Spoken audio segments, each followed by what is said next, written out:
ரம்யா இந்த வீட்ல என்ன பண்ணாங்க? சபரி கூட, கனி கூட, விக்ரம் கூட ஒரு கூட்டு சேர்த்து கேங்ல வந்து நாமினேட்டே ஆகாம தப்பிச்சிட்டு இருந்தாங்க. இந்த வாரமா அடுத்த வாரமான்னு சொல்லி அவங்க வந்து வெயிட் பண்ணிட்டு இருந்தாங்க. அவங்க எவிக்ட் ஆயிருக்கிற நேரத்துல எவிக்ஷன் கேன்சல் வேற பண்ணி பயங்கர லக் அவங்களுக்கு இருந்துச்சு. அடுத்த வாரம் வந்து பாத்தீங்கன்னா அவங்க கேப்டன் வேற ஆகி எவிக்ஷன் வந்து எஸ்கேப் ஆனாங்க. சோ இந்த மாதிரி அவங்களுக்கு லக் வந்து பயங்கர ஃபேவரா இருந்துச்சு. நான் என்ன பண்ணேன்னு கேக்குறாங்களா? அவங்க ஒன்னும் பண்ண இந்த வீட்ல. ஆனா அவங்க வந்து சொல்றாங்க யாரு டிடிஎஃப் வின் பண்ணவங்க, டிக்கெட் ஃபினால வின் பண்ணவங்கள பார்த்து கேக்குறாங்க.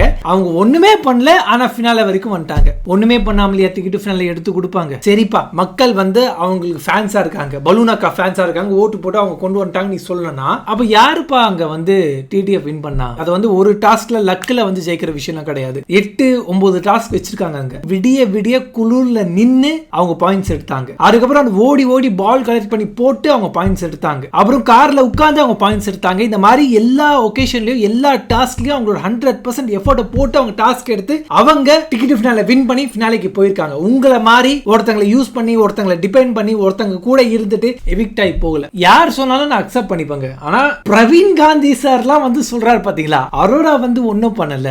எது அரோராங்கிற அந்த பொண்ணு வந்து ஃபர்ஸ்ட் ஃபைனலிஸ்ட். ஆனா அரோரா போயிருக்கணும், நான் அந்த இடத்துல இருக்கணும்னு சொல்லி சொல்றவர் யாரு பாத்தீங்கன்னா ஃபர்ஸ்ட் இந்த பிக் பாஸ் வீட்டை விட்டு எவிக்ட் ஆனவர்.